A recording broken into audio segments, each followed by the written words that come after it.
Ne commence pas, Seigneur, mais tu viens accuser. Tu vois ce qu'ils m'ont fait. Seigneur, s'ils n'avaient pas fait ça, tu ne penses qu'à accuser les autres au lieu de faire connaître tes besoins pour que tu continues ta marche chrétienne.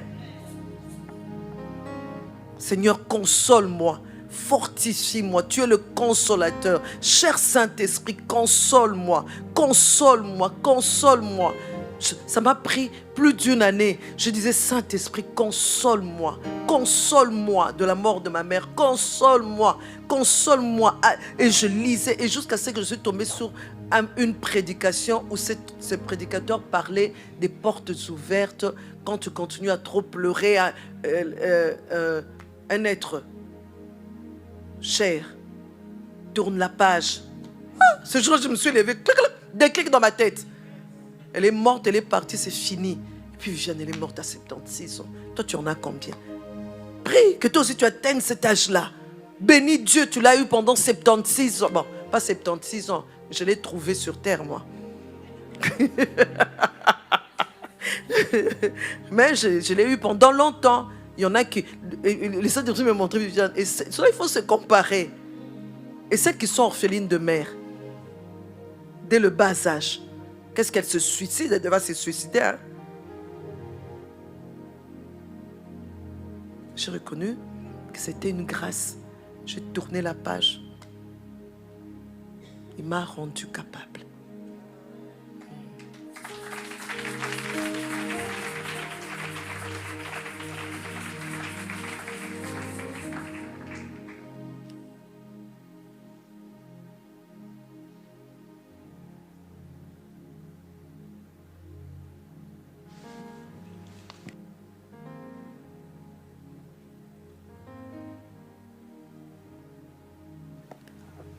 Bonsoir, maman Viviane. Bonsoir. Moi, j'ai deux questions, je pense.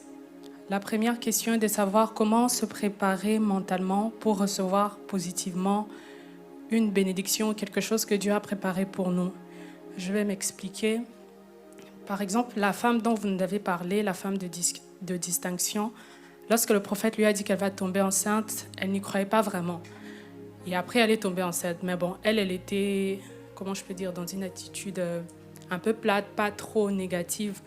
Mais il y a parfois des messages que toi-même tu peux recevoir ou des bénédictions que tu peux sentir arriver. Au lieu que ce soit un sujet de joie, ça devient un peu un sujet d'angoisse. Tu ne te sens pas assez préparé pour ça. Et maintenant, tu te dis, c'est comme si je ne veux pas ça maintenant. Ou soit je ne veux pas que ce soit extravagant. Ou soit comment est-ce que je vais réagir si j'acquiers cette bénédiction-là. Donc, que ce soit par exemple dans le domaine financier, dans le domaine de relations, ou même dans le domaine des études et tout. Je ne sais pas, parfois il y a ce sentiment-là, en tout cas me concernant. Et la deuxième question, c'est de savoir comment se comporter quand on vit sa bénédiction, comment se comporter devant les autres. Parce que certaines personnes peuvent te dire que tu es orgueilleuse. D'autres personnes peuvent peut-être penser que voilà, tu ne mets pas assez en avant cette bénédiction-là. Je vais prendre mon propre exemple.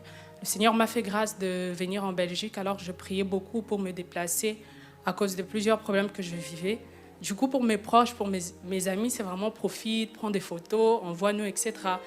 Et moi, je ne fais pas ça parce que je ne suis pas très mouvementée dans tout ça. Mais d'un autre côté famille et tout, je me dis, je n'ai pas besoin de me vanter, de montrer comme si j'étais plus que les autres et tout. Du coup, je ne sais pas vraiment comment profiter de ma bénédiction, en fait. Donc, j'aimerais savoir quelle attitude avoir devant les autres quand on reçoit une bénédiction.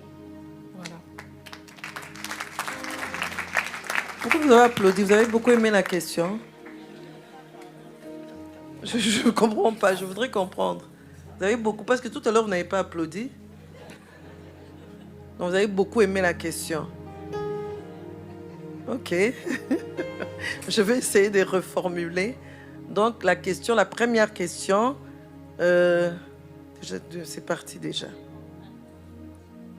Comment se préparer mentalement par rapport à une bénédiction?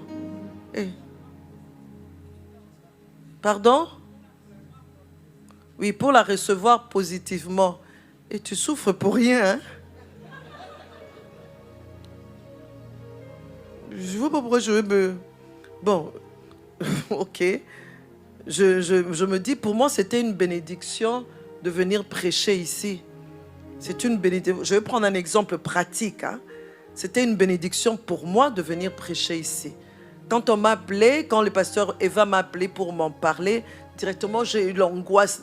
Bon, c'est vrai. Je dis au cas où je dis oui, c'est une responsabilité. Il faut que je demande, Seigneur, qu'est-ce que je dois... Parce que je m'amuse pas. C'est pas que je vais aller... que je vais prêcher. Non, je prends tout au sérieux. Je dois prier, Saint-Esprit, inspire-moi le message. Est-ce que j'aurai directement le message? Puis il y a mon mari qui arrive et je termine à Lost juste dimanche. Je n'aurai que la journée de lundi pour voir ma soeur. On doit faire 2 ou 3 choses ensemble. Et hier, je stressais jusqu'à 23h, j'étais dehors. Tu vois, tout ça, il y a l'angoisse. Mais en même temps, je fais confiance à Dieu. J'ai dit oui, Seigneur, tu m'as appelé. Je suis à l'aise, quoi. Seigneur, tu m'as appelé. Je me sens responsable. Je ne blague pas. Mais en même temps, je ne veux pas souffrir, commencer à réfléchir. Bon, comment je veux faire pour ne pas être sujet de scandale pour les autres, comme on m'a choisi moi, quand je vais venir prêcher ici. Comment je veux faire pour ne pas... Est-ce que je mets sur mon statut? Je ne mets pas. Est-ce que je souffre? Tu souffres pour rien? Sois à l'aise. Laisse-toi aller. C'est la bénédiction de Dieu. C'est toi et Dieu. Ce n'est pas toi et les hommes. C'est toi et Dieu. Toi et Dieu. Tout ce que la Bible interdit, je ne le ferai pas. Je deviendrai orgueilleuse. En tout cas, regardez, j'allais dire encore à Lingala Botelakak. Regardez-moi, pasteur Eva dit qu'elle connaît les Lingala. Elle comprend. Donc je me dis, il faut que je dise à tous ceux qui me suivent, regardez, c'est moi qu'on a choisi aujourd'hui. Non, je ne pense pas à tout ça. Moi, c'est plaire à Dieu d'abord. C'est ce qui compte. Et je me focalise sur ça. Le reste, qu'on me juge bien, qu'on me juge mal, ce qui compte, c'est le jugement de Dieu pour ma vie. Parce que je serai jugée par rapport à la motivation de mon cœur, par rapport à ce qui se passe dans mon cœur. La bénédiction de Dieu, je la reçois. Mais je ne commence pas à angoisser à cause d'une bénédiction. Une bénédiction, normalement, doit te donner de la joie. Oui, voilà, la bénédiction de Dieu ne se fait suivre d'aucun chagrin. Bon, nous, on appelle certaines choses chagrin. Dieu n'appelle pas ça chagrin, il appelle ça formation. Parce que la bénédiction de Dieu de Plamédie, vous vous souvenez de l'histoire de Plamédie de tout à l'heure? Oui, on lui a dit qu'elle sera enceinte l'année prochaine. La bénédiction de Dieu ne se fait suivre d'aucun chagrin, mais Plamédie est mort. Hein? Donc, le chagrin là ne le définit pas selon toi. Selon... Ce n'est pas un chagrin. Les épreuves, c'est pour nous forger. C'est quand tu cèdes à la tentation, c'est ça le péché. Mais les épreuves que Dieu permet dans nos vies, ce ne sont pas de chagrin. C'est pour durcir notre front, pour nous former, nous amener plus loin. Je crois que j'aurais quand même répondu à ta question. Elle est où? Je ne la vois pas, les lumières m'empêchent. La deuxième question, c'était... Je crois que j'ai répondu à toutes les 2 questions. Ça va? Tu es satisfaite? Ou bien tu as encore... Tu peux te lever, hein? Tu peux te lever, s'il te plaît? Il y a quelque chose que je n'ai pas bien... Tu aimerais que je sois un peu plus claire?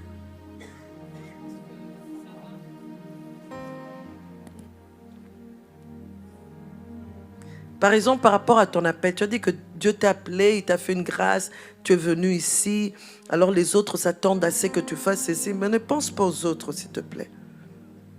Pense à toi et à Dieu. Dieu t'a béni. Ne réfléchis pas comment tu dois faire pour plaire aux autres. Réfléchis comment tu dois faire pour plaire à Dieu. Tu ne sens pas, tu ne sens pas. Tu sens que tu dois le faire, tu le fais. Mais pour la gloire de qui d'abord? La gloire de Dieu. Quand tu ne sens que ça ne glorifie pas Dieu, ne le fais pas. D'accord? Ça va? Oui, mais j'aimerais Vas-y, juste vas-y. revenir un peu sur la première question.